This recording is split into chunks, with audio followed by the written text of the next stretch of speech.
Hello, everyone. Welcome to Two Ducks and a Bear podcast. I'm your hot dog slurping boy, Walter Blakey.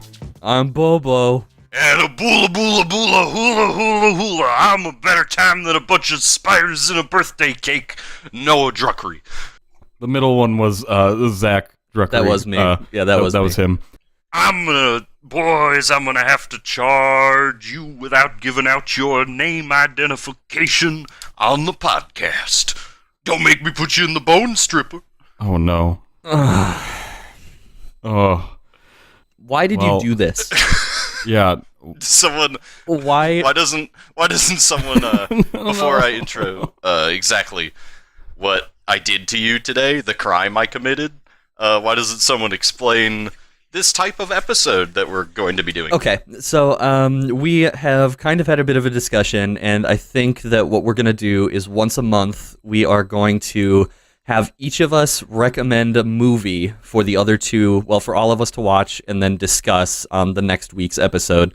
We're going to announce what that movie is on the week before we do it, so that if anybody wants to watch it and kind of figure things out along with us, they can. And if they don't want to do that, they can also not do that, because sometimes we watch shit garbage, which in the case of this week is what we did, because Noah recommended shit garbage. You're welcome.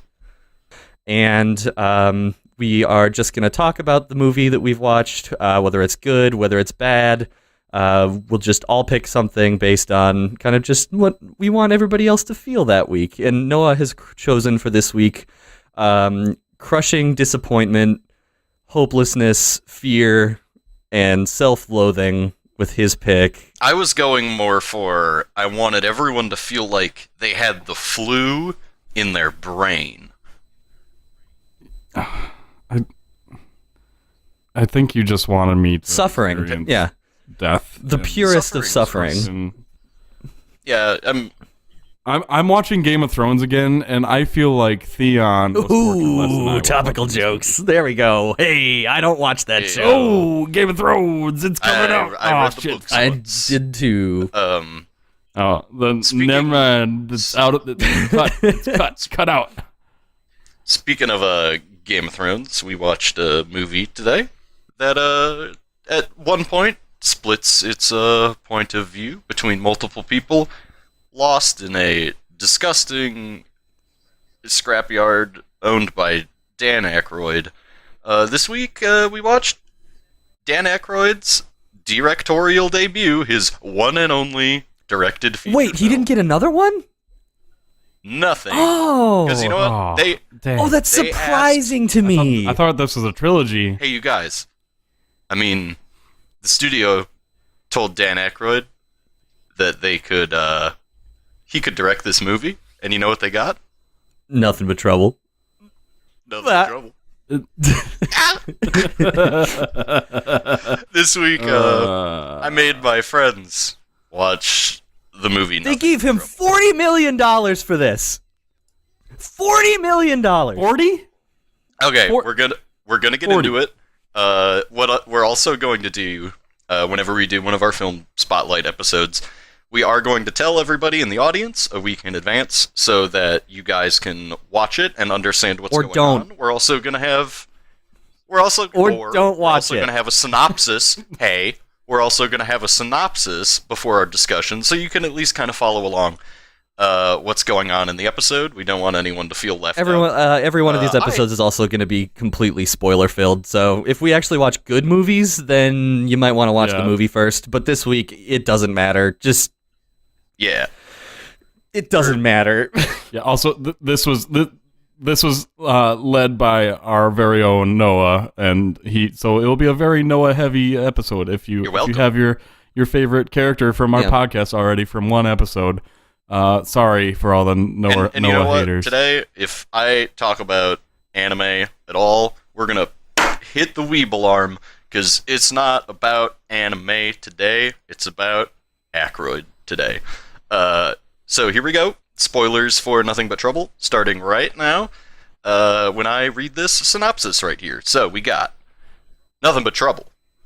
Arriving at his own party in New York City, financial publisher Chris Thorne, Chevy Chase, meets up with lawyer Diane Buy pork bellies. Demi Moore. Sell gold. You know what people in the financial industry do just to random fucking hobos on the side of the street? They yell at them financial advice. You're not supposed to interrupt and make jokes in this. You're just not. Like, this is supposed to be the frame. This is supposed to be the frame. This movie didn't have a framework, so this doesn't deserve one either. No, but our podcast is getting a framework. Do you want me to start over? No, don't start over. Podcast is better produced. I'm going to start over, and no one's going to interrupt me this time. Feel free to giggle, because there's some silly things in here. And we're going to start over again every single time I get interrupted, and I'm just not going to be interrupted when I'm talking about my favorite film ever made, Nothing But Trouble. I despise you. Arriving at his own party in New York City, Chris Thorne, Chevy Chase, meets up with lawyer Diane Lightson, Demi Moore, who's in a huff about her ex-fiancé leaving her out of a landfill deal. Needing a ride to Atlantic City to confront him, Chris agrees to take her and gets roped into taking Brazilianaire sibling duo Ronaldo and Fausto as well. On the way to Atlantic City, the group heads through Vulcanvania, a dirty mining town, and runs a stop sign. After the ensuing police chase, the arresting officer Dennis, played by John Candy, brings the group before the local justice of the peace's ramshackle mansion to meet his impossibly old grandfather, Shire Reeve Alvin Vulcanheiser, played by Dan Aykroyd. Trapped in the house by the murderous judge, the Brazilianaires successfully escape during a dinner of hot dogs and ants on a log, while Chris and Diane are separated from one another.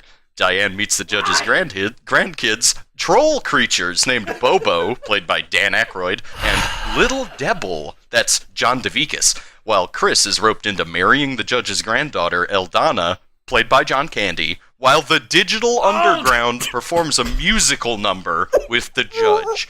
A fight ensues, Chris rescues Diane, and the two go to the police. Upon returning to the mansion with the New York City District Attorney, the judge reveals they're all in his pocket, and the mansion is destroyed by an explosion from the ongoing fires in the mines beneath Vulcanvania. While everyone is safe for now, Chris sees on television the judge has survived and plans on moving in with his grandson-in-law, Fiend. Looney Tunes joke. Nothing but End. trouble. Looney Tunes joke. Looney Tunes. Run through the wall, leaving the perfect imprint of Chevy Chase.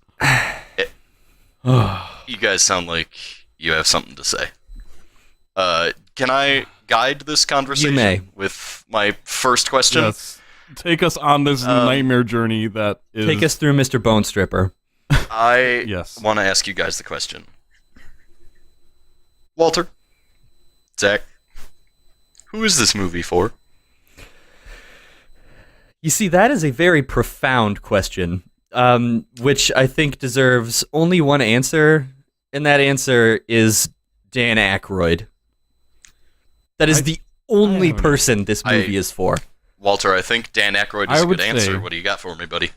I do have. I think that this is a cult classic in the hot dog enthusiast realm of things, because it really shows how hot dogs are truly made out of human flesh. And how the best way to eat one is with a dick nose.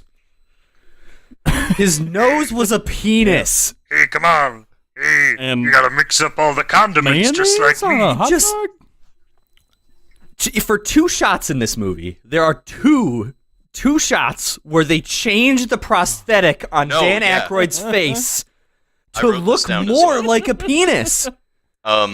Both of those shots are... Okay, so you listen to the synopsis. Both of those shots are in the dinner scene where the Brazilianaires and Chevy Chase and Demi Moore are all sitting around the table, and they're eating their dinner of hot dogs and ants on a log.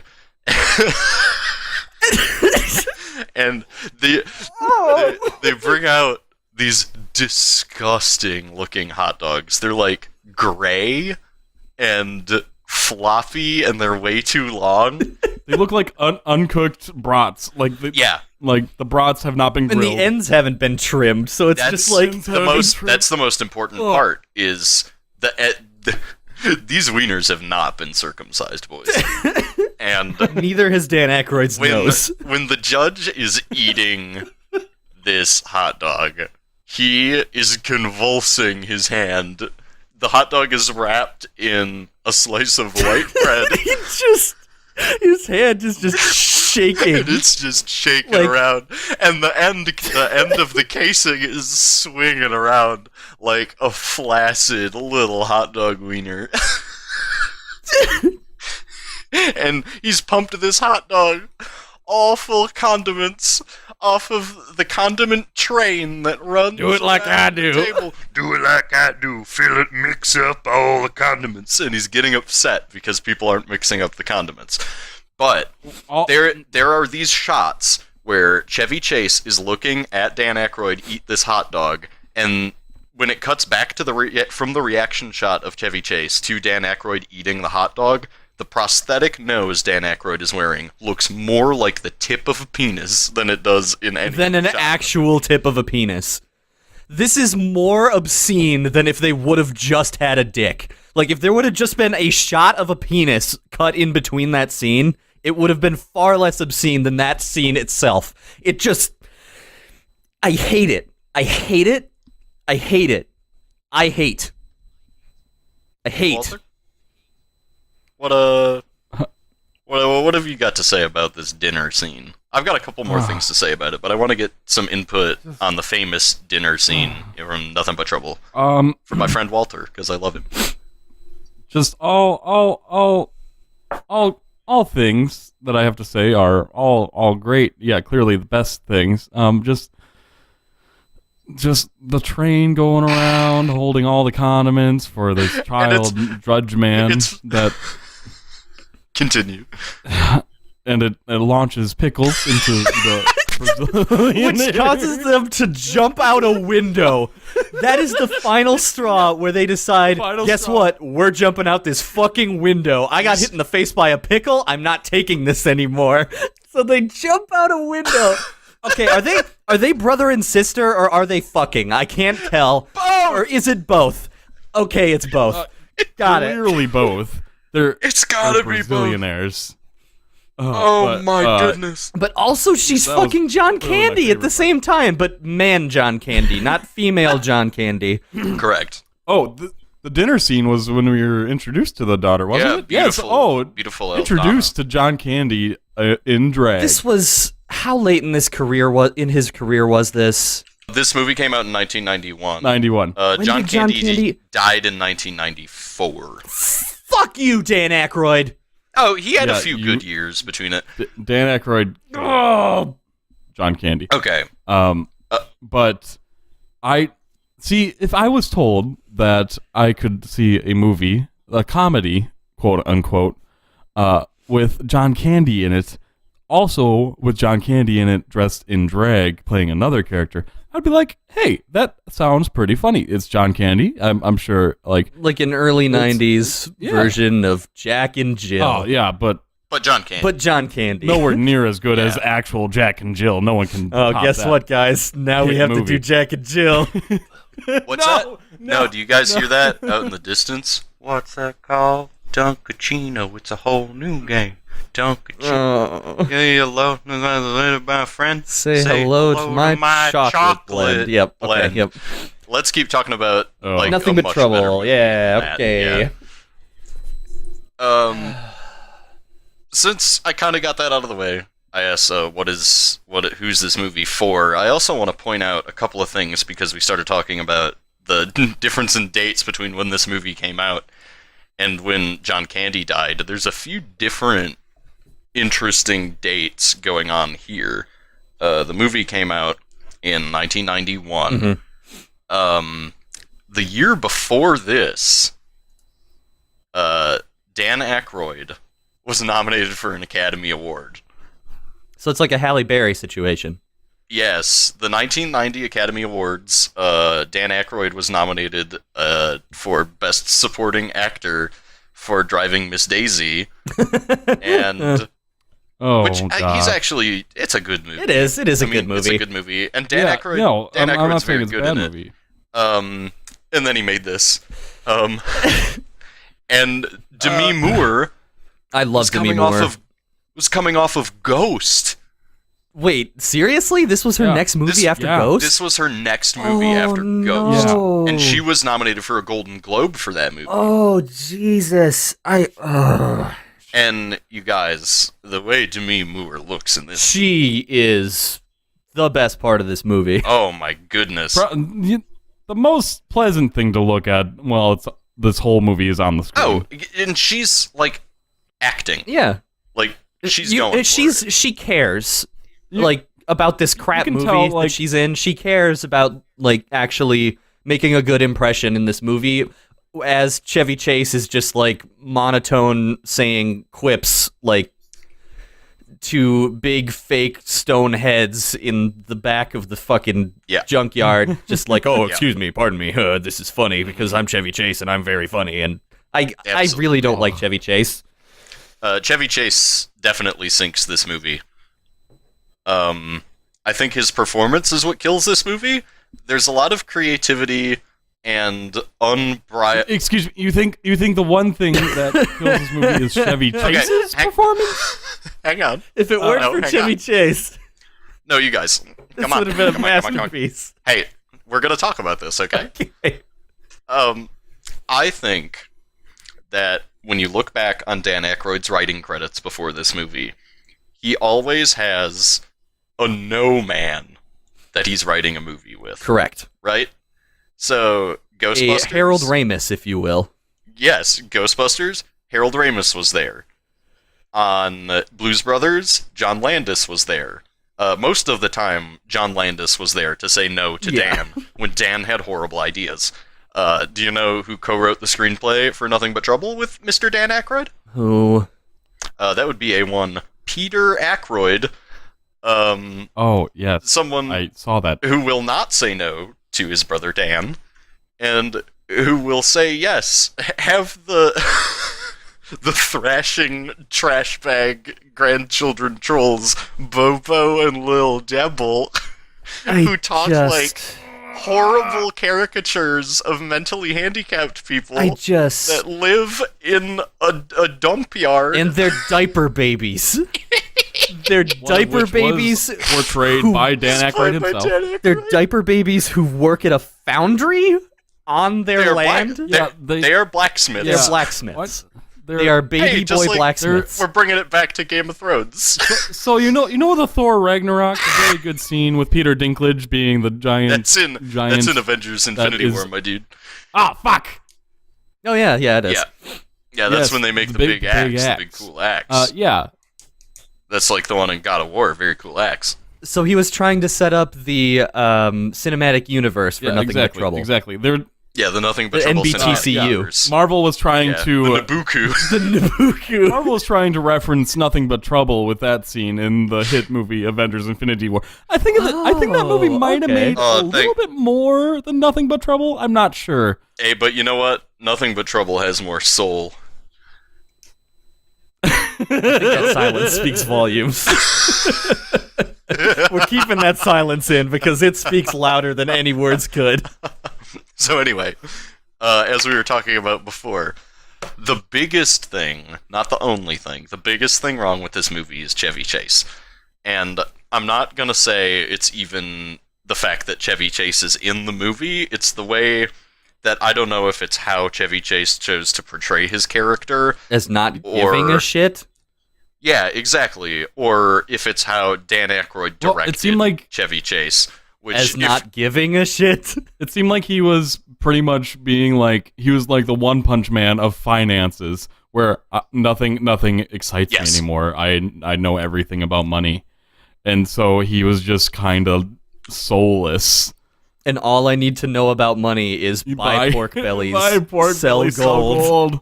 Which he yells at some poor people in the town of Vulcanvania as they drive through, and then because he had to yell at the homeless people, they almost hit a giant smokestack in the middle of the street while driving his BMW. Jesus. And I'm not gonna lie, so Chevy Chase in this movie is playing someone who we as an audience cannot relate to. He's trapped in a horrible situation, and by design, we seem to be like we should be cheering for him to fail. It's like, right? This movie is like a bizarro world version of Texas Chainsaw Massacre. It's like the fucking Texas Chainsaw family. They're just insane. It is. But for kids somehow, even though there is a dick nose. And yeah. The kids don't know that. Like we said, this movie is for Dan Aykroyd and nobody else, who's a strange mixture of kid and adult and ghost and human and skull and vodka. Oh man, I want some skull vodka right about now. Oh yeah, so like you want some crystal purified skull vodka? Oh yeah, pour it through those diamonds. That aren't diamonds. Diamond Dan, give me your diamond. Dan Aykroyd is literally more valuable than the diamonds. All right, you will go watch the immigrant man's video about the crystal skull vodka. He doesn't like them. What? So JonTron. We're talking about JonTron. JonTron, yeah. Yeah, he hates brown people. So anyway, Chevy Chase. This movie, I think, works if Chevy Chase plays Clark Griswold instead of playing Peter Venkman from Ghostbusters. I don't know, man. If this movie is about... I don't know if you can fix this. If this movie isn't about a high-class New York banker and a high-class New York lawyer, that fixes so many things, because then you're like, I want these people to succeed and I can relate to them. As is, it feels like there's a class struggle going on between the Vulcanvanians and the rich people, but they're... And you're supposed to root for the rich people. Right. Who wants to root for rich people? Nobody. Yeah. But Nobody. They're both horrible. Especially in the 90s. Especially in the 90s. The rich people are positioned as mean, except for Diane, who is nice, but she's only doing it to get what she wants. And the poor... No, Bobo wins because Bobo's hands on top. She is very nice to Bobo and Lil Devil. Well, very nice to the freak show. Goddamn alien men. Dude, Dan Aykroyd's like the gut. So did they? So the bodysuits for those. Mm-hmm. Did they have 4 nipples? Or was it just... I believe it seemed like they had a double sag. Okay. I can't. And the fun fact, the gut on the Bobo suit was there because if it wasn't there, you could see Dan Aykroyd's massive erection that he got from wearing the Bobo suit and it was shielding us, touching up on it. Shielding us from Dan Aykroyd's weird, kinky life of wearing full body suits that are made to look like babies. He's definitely the type of guy that would probably like to be like wearing an adult diaper and being put into a giant crib. Allegedly. Filled with fake diamonds. That's probably why he wanted John Candy dressed in drag, because that is his ideal woman.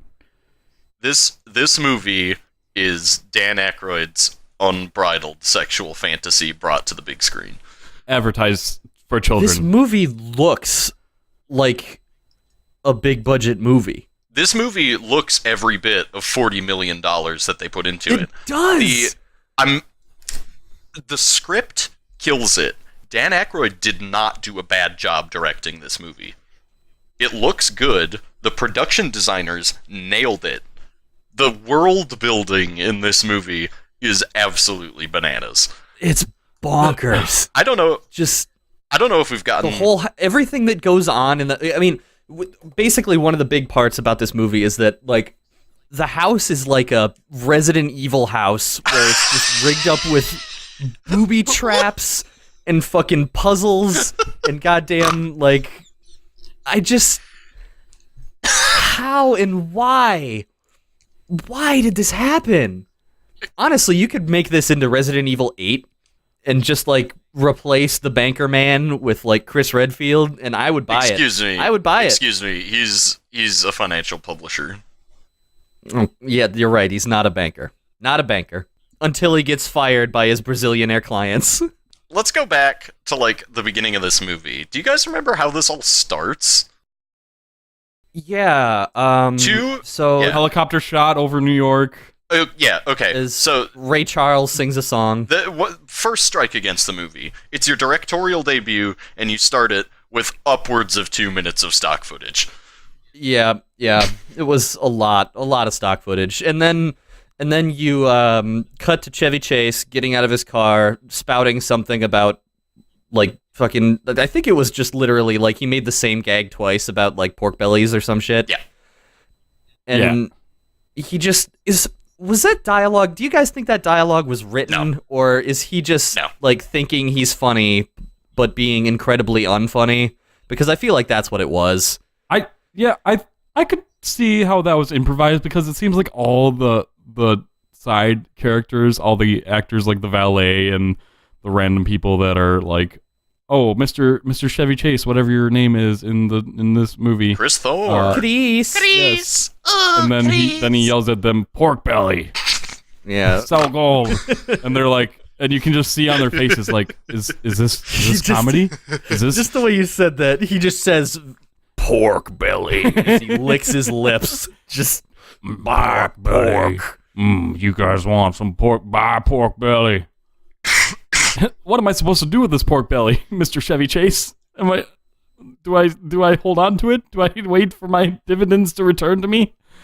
I don't know. So when Chevy Chase. So the movie kicks off. It's such a bad script. It makes no sense. The reason they get into any of this trouble at all, the reason they get into nothing but trouble, is two rich, yuppie New Yorkers meet, and one of them, Demi Moore, starts to sob in an elevator. 5 minutes later, she comes back and is like, "I need my landfill deal. I am a rich New Yorker. I'm a lawyer. I'm smart. I live in the city. Can I please drive me to Atlantic City? Not even that yet. Can I borrow your car? Hello, I have just met you. Can I borrow your car? She doesn't even say, my car's in the shop. Can I borrow? She doesn't have a car. And it's also, this is New York. She's rich. There are things called taxis that Chevy Chase just got out of to come into this building. She's got so much money. She could pay for a taxi to Atlantic City. That's probably like four figures, but she could pay for it. Yeah, but exactly. She could pay for it. She could afford it. Uber. Just the way everything in the 90s could be solved. Hey, you guys, Uber. we could. This movie, I think, is primed to be remade. I think it can be done right. You call an Uber, and the Uber takes you to Vulcanvania, and it's Sacha Baron Cohen is the Justice of the Peace, and he does a funny voice, and he puts you in the bone stripper. My name is Borat. My wife, and then he throws you in the bone stripper. No, what would actually happen, according to the story, you get in the Uber with some Brazilianaires in the back that are just there, and they would be like, let's go picnic, let's picnic somewhere, let's go picnic somewhere, go on a side road, go somewhere, take some cool route. Oh, this route should be good. It's by a lake. It should be a lake route. You end up in this coal town. You end up in fucking Bloodborne world.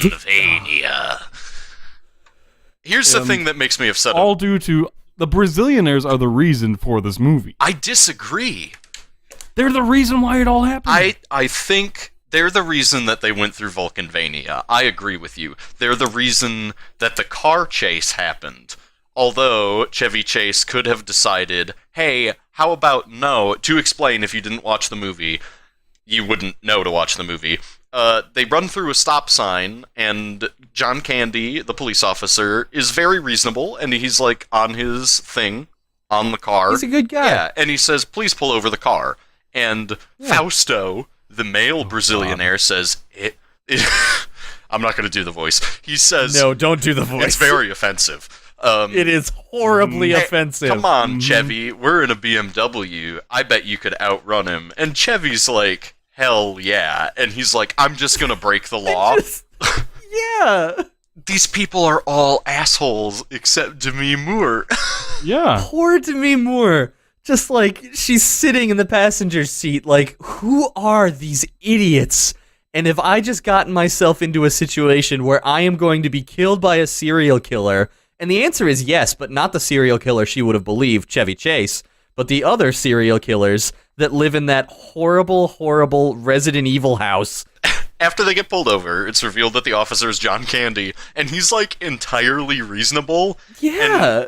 He's like, I'm just gonna take you to the Justice of the Peace. I'm not even gonna mention that we almost died multiple times going on a 100-mile-an-hour police chase. I will forgive you for the police chase you just took us on, in which we almost killed multiple people. And it's this like, no, that's fine. I'll just get you for not stopping at this fucking stop sign. That's it. But yeah, Walter, what's up? To be fair, before we ever met John Candy, we see insert shots of him driving his car, flipping these spy gadget switches in his police car. Manifolds. And let me activate the manifolds. Or he literally closes off the road with a robotic gate. Yeah, like a detour gate, and so they can't get back to the they can't get back to the turnpike. Yeah, and so then they drive through this like. What is with all the gadgets in this movie? They're kind of fun, right? I mean, some of them, yes. A little bit, legitimately, like, some of them are kind of fun. It's excellent production design. It is. Just made to serve such an awful script. This feels like a lived-in real world. If there was a VR horror game set in Vulcanvania, I would play it this instant. I would too. I wouldn't say I wouldn't. So, yeah, I would probably play it. You get carried around in a robotic chair, just like the judge. You play the judge. It's like Papers, Please, but it's Vulcanvania. Oh my God. New people, and like, you get people in there, and you can sentence them to the bone crusher. Guys, I just remembered bone stripper. I just remembered the scene where Chevy Chase is looking through a hole in a wall, and he watches Dan Aykroyd rip his fucking nose off his skull and reveal that he is a zombie man, and I don't think I'll ever be the same, man. Hey, I don't think I'll ever be the same again. Do you guys want to play a fun game? Okay. Let's play a fun Nothing But Trouble game. Okay. I'm going to give both of you a guess. On the IMDb synopsis of this, there is provided an exact age for Judge Vulcanheiser. I don't know how they calculated it. I don't think it's ever said in the movie. Do you guys want to guess how old our boy is? How old our beautiful hot dog eating slop man is? Okay, so he talks about fighting in World War I. Mm-hmm. Later on, he fought in World War I. Later on. That's your first hint. I'm going to guess because Demi Moore was interested in this when they were in the attic scene. Yeah. I'm going to say when you find out he killed 175. He killed Jimmy Hoffa. He killed Jimmy Hoffa. And a bus full of Hare Krishnas. And a bus full of Hare Krishnas. Walter, you've got 175. Ooh, okay. I thought my guess was going to be high, but that's a little higher than I thought. I was going to go with 147. Zach, you're closer. It's lower. It's lower than you might have thought. He's 106 years old. Remember, the movie came out in 1991. 106. Oh, okay. Okay. So 106 in 1991. He pretty much, yeah. That would have made sense. He would have been in like his 20s or 30s during World War I. It was after he got his engineering degree. You know, like a normal human being. Like a normal, regular, everyday human being that you see walking around with I don't know why I want to dispute how old he is. I don't know why I care about this, but I think he's older, but whatever. Nope, I'm done talking about it. Okay, we're done talking about that? Yep. Now that we've talked about his age, I think we actually need to get into the fact that I don't think we've described the judge. The judge in this movie is a zombie man. He's a big, in a fat suit, with liver spots everywhere. He looks like Barnacle Boy had a baby with Sloth from the Goonies and the Crypt Keeper. So if you take Dan Aykroyd at present age, and put him back into the 90s, that's pretty much about. He's got the body of Judge Vulcanheiser now. He actually does. including the fake leg and the penis nose. the penis nose. Do you think Dan Aykroyd's in his house right now making his wife eat ants on a log while he swings around an undercooked bratwurst's uncut casing and like splooges hot dog condiments into his face? Oh, I just can't. Can we like hit up Binging with Babish and try to make him make these hot dogs? Oh God, I want it. So I thought you were gonna say ants on a log. It was just Binging with Babish, please. I need to know, how do you make ants on a log? What is the brown substance? What are the small, ovular, purple, grapey looking things? I know that's celery for sure. I'm not stupid. But what is the creamy butter? What is the creamy butter? Oh, shit. Oh, yeah, God. So, like, we need to talk about, I think, 2 more things for sure in this movie. There are a few cutaways at very inopportune times to either John Candy or his cohort, the female police officer, apprehending Is that his cousin? His cousin. I completely his cousin? forgot about that character.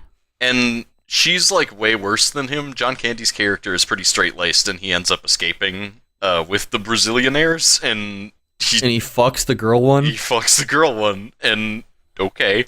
So the first one we see is John Candy confronts these people who are driving drunk through Vulcanvania, and they got Crack pipes and your ice coke and your grinders and they got a discount. They got a discount cocaine. Baldwin brother. Yeah. Oh yeah, that's what that was. Is that one of the Baldwins? That's one of the Baldwins. Yes, I can't remember which one it is, but that is one of the Baldwins. Okay, I'm checking where it was a Baldwin. I know it. Which Grumpy? Baldwin was it? Grumpy Baldwin, Sleepy Baldwin, Dozy Baldwin, Stumpy Baldwin. Let me check. Loin, gloin, beefer, bofer, bomber, Baldwin. Daniel Baldwin. Dan Baldwin. Is he, like, related to... Is he one of the Baldwin What do brothers? you think? Yes, he is. Baldwin's a pretty common name, dick. Yes, that is. He is one of the Baldwin brothers. Okay. Yes, he take Alec Baldwin and then make him look more like a mob member. He looks more like he's from Jersey. Yeah, he looks like Joe Pesci. Oh, he does. He's a Jersey version of Alec. Oh, he's from Long Island. Okay, he looks like a guy who's from Long Island. Yeah, it's he's me. I'm the boss, baby. I wear silver chains. Bobbity boo. I'm a boss, baby. So he picks up these people, and they're horrible to him, and they're mean to John Candy, and he pulls a submachine gun on them because he's like, "Fuck this!" And they go to the Justice of the Peace. And the Justice of the Peace sentences them to death, to which they all cheer? Yeah, they're all just like... Yeah, they thought it was a joke? Yeah, they're all just like that fucked up. He's like, I want to sentence you to a terrible place where you're gonna die.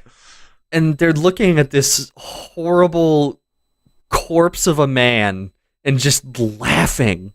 Yeah. They're just laughing at his dead, like, awful face. And one of them like says, his I death plead mask. the fifth dimension, because he's so horrifying that they think they've traveled to a different dimension where dick nose people exist. Oh, God. What proceeds is one of my favorite parts of the movie. It's another contraption. Judge Vulcanheiser presses a button, and do you know where he sends these hooligans? Where no? Where do they go? He sends the hooligans to Mr. Bone Stripper. It's a roller coaster that ends in a large carnival mouth. It looks like a mini golf hole from hell. It's a roller coaster track that leads to a conveyor belt, and it dumps people on the conveyor belt and puts them through a clown's mouth where the teeth... like pistons in it? Yeah, like sharpened pistons and spike rollers, and it strips the flesh off their bones and shoots it out of a pipe at a target. At a target that is crudely spray painted onto some corrugated metal, and it goes. And it makes a digging noise. As all of these dead people.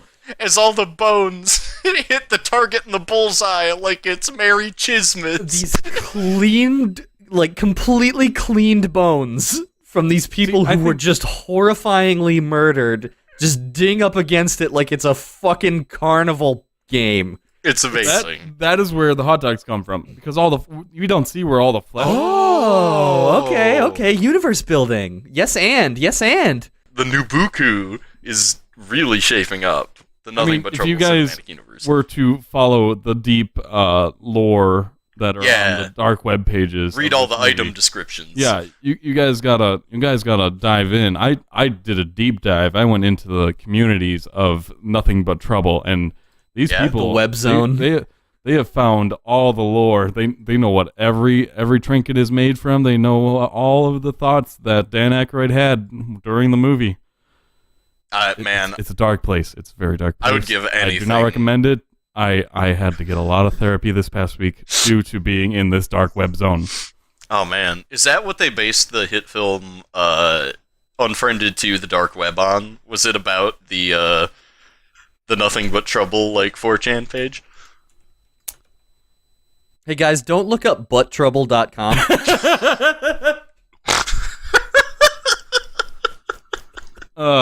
Even with just the one T? It's your fault if you put the extra T on. You shouldn't know. I did the one T, and then I got curious, so then I did the second T. I admit I did it to myself, but still, that's all your fault. You went to butttrouble.com. You stupid idiot. I'm gonna send you to the Justice of the Peace for that one. Do not type, Walter. Do not do it. Okay. Can we talk about the musical number? Thank God. Can Walter, we Walter, can you describe the scene that leads up to the musical number? Yeah. Paint us a picture here. Paint us a word picture. We, during all the shenanigans that are happening all around the house as Chevy Chase and Demi Moore are imprisoned and trying to run around the house, this horror house, this Resident Evil house. Yep. We cut to the outside and we see this limo hearse? It's a hearse. It's a hearse. It's just a regular sized hearse. Okay. It's like a big old Cadillac hearse. Yeah, Dan Aykroyd just painted the Ghostbusters car. Yeah, pretty much. It's left over from. He was just. Yeah, but we come in with, I believe it's the deputy lady. Of course, holding her favorite prop, the assault rifle. Oh yeah. Just so many guns in this movie. Yeah, so many guns. And who do we see come out of the car, guys? Who do we see come out of this black hearse? It's the Digital Underground. Every single one of them, including the first television or film appearance by Tupac Shakur. Guys, He's Tupac here. is in this fucking movie. Tupac is in this movie. Tupac! He's still alive, He's in and this he's movie. in this movie. We gotta let him out. Yeah. We gotta let him out of the movie. Mr. Bone Stripper has taken him hostage, and we need to get him out. Can I say something before we get to the Digital Underground performance? Sure, sure. There's another wonderful musical performance in the film, and it's a song that plays while people go through Mr. Bone Stripper. Yeah. And it's very short, but it is kind of metal, and it slaps a bit. And I have transcribed the lyrics for you here. Going down, Bone Stripper. You don't know what you gotta do. You're in a mess. Bone Stripper. You're going down in the Bone Stripper. In the Bone Stripper. Stars. Thank you. And thank you, Dan Aykroyd, for the Poem of a generation, Mr. Post. Was that Dan or was that his brother Peter? Peter didn't do anything, dude. He was tied to a chair and he listened to Dan Aykroyd say, and then there's diaper. Is this a good idea, Pete? And Is then this a good idea? Tupac shows up. Peter, tell me how it's a good idea. and Peter's been dead for like a week and there's just hot dogs hanging out of his mouth. Oh God. We'll get all the big stars. Actually, no. Peter made a surprise kind of just like he wrote himself into the movie a little bit. He was one of the corpses in the attic of the movie. Oh, wow. He was one of the... He was... Holy shit. Guys, there are like so many corpses in this There's movie. so many bodies. And so many bones that it looks like they went to Halloween Depot and were like, I'll take your most plastic bones. and they just dumped. I don't see the point of Bone Stripper if they are storing all the bones in the house anyway. Why? It's such a... It's mise en scène. It's like they went... It's beautiful. It's like they went to the fucking dollar store and they asked them, can we have some fake plastic bones, please? And then they took them back into the Halloween decoration section, and Dan Aykroyd was like, no, these look too real. I need different bones. They're all the same bone. They're all the same bone. Okay, so that makes it even more terrifying, because that means that they have killed so many people that they have all those leg bones from all these different people. Why? Walter, please go back. Describe as these as the Digital Underground, including Tupac Shakur, comes out. Oh yes. Where do they go? Well, we repeat the beginning of the movie where the main characters, Chevy Chase and Demi Moore and the Brazilianaires, we repeat how they came in, where with the Digital Underground, where they come in front of the judge, as the judge is revealed through this mechanical wall, and the judge is lowered from the ceiling. It's like this chair that lowers from his bedroom, and it's like, this is weird. There's so much weird shit in this. And like all of his little contraptions are fun. They are fun, but why though? They're the best part of the movie. Yeah. Oh yeah. For sure. But besides this musical number, which is a blessing, the only blessing that this movie has given us, but they are charged with what? Speeding, I believe. I think it's just speeding. Yeah, I think it was just. They were going speeding. like 70 in a 55. Yeah, and they said to like they checked through their stuff and found that they had musical instruments in the car. Yeah. Yes. Do you remember what the judge says to this, Walter? Why do you have these? We're musicians, right?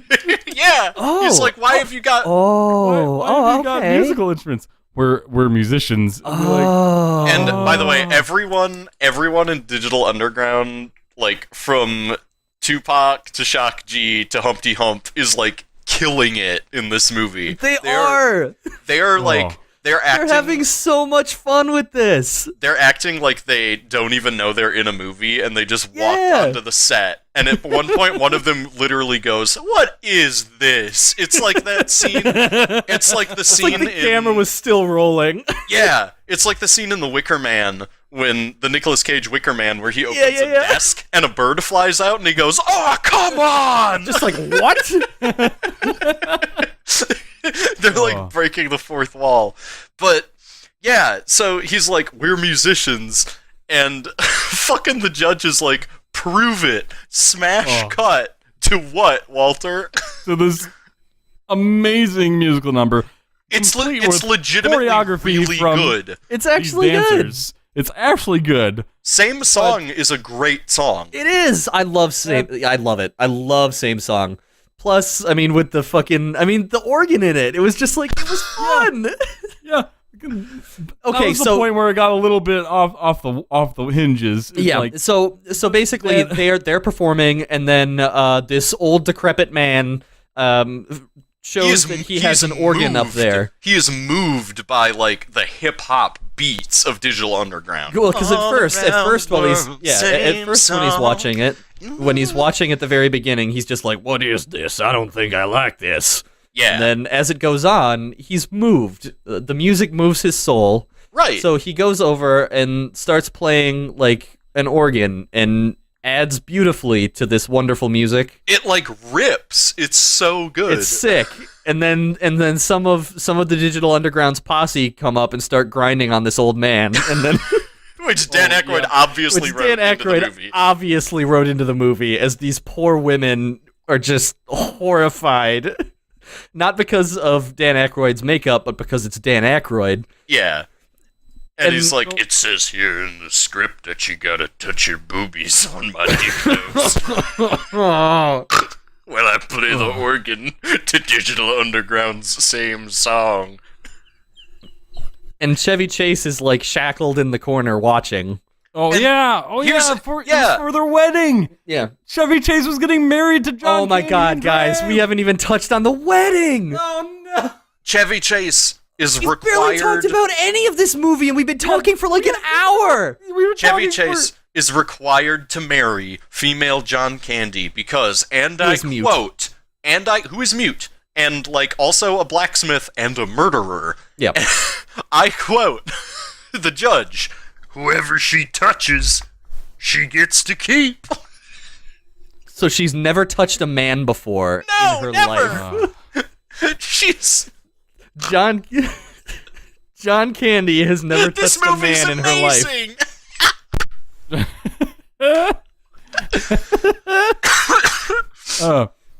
So then the wedding happens. And it just happens. It just Digital Underground plays the song that was written for the movie, "Tie the Knot." Da da da da. Boom. Da da da. It's Tie great. the knot. Oh. And then it happens, but since Chevy Chase, and this whole movie, here's the thing, Chevy Chase has been presented with ample opportunities to act like a nice person towards these people who are admittedly weird, but technically, he kind of deserves everything he's gotten, because he talks down to them, and he's rude, and he's constantly trying to light a cigar. Put out that dog rocket.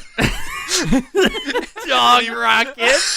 And he won't follow the rules, and he's an idiot, and all he has to do... Demi Moore spends the whole movie just pleading with him to act like a human being. She makes out with him anyway. She is she has bipolar disorder in this movie. Keep in mind, she is a crazy person. Yesterday. They have literally met yesterday. Yeah, they've never met before. Demi Moore and Chevy Chase literally met yesterday in the worst introductions ever. She only wanted a ride. It was a horrible meet cute. Job back. It was a horrible meet cute. Yeah, it was more of a meat poop. It was a meat poop. It was a meat poop. It was a meat poop, like the hot dogs. Oh no! Made it worse. So, like, here's the thing. This movie, like I was saying before, seems like it could be a kind of fun and interesting, like, PG-13, like, horror comedy about weird backwoods people getting revenge on mean, like, rich people that come through their town and are mean to the people there. But, like, everyone is horrible. Yeah. And it's so weird, because it, like, and you even get that. You get, like, the class thing, because frickin' the judge is moved by hip-hop music from the Digital Underground, who are playing same song, which is a song about how we all need to treat each other equally. All around the world, we play the same song. Let's do it right. And Chevy Chase is sitting there looking at them straight up, giving a look like, oh, black music. And it's like, what? Well, the judge, like, jams with him. 2 minutes ago, Chevy Chase stepped in a full bedpan. Get your Italian loafers out of my bedpan. And he uses it on his foot, which is now covered in piss, as a shield to stay away from the judge's sword that he has in his cane. As he's trying to shoot this old man with a gun. I'm just gonna put my brain into the perspective of our listeners right now. Okay. Just imagine you guys are listening to our rantings about this movie that we keep jumping around in because we're just dumbstruck Yeah. from all of the different things that happen in this film that isn't even, I can't even say it's a train wreck. Like, this is a catastrophe of a movie, but as a listener that hasn't even seen this movie. This sounds like it is we are an making eternal this coal up. fire. This sounds like we are just three guys talking into the internet about this made-up thing that we made up. No, absolutely not. Screaming into the void. We're not making this up.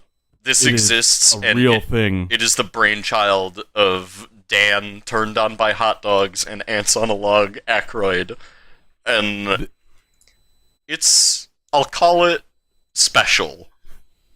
If you are at all interested in seeing any of the things that we have talked about, do not watch it. We should make that watch it. Like that should be like our final kind of thing is, do we want to recommend this movie to people?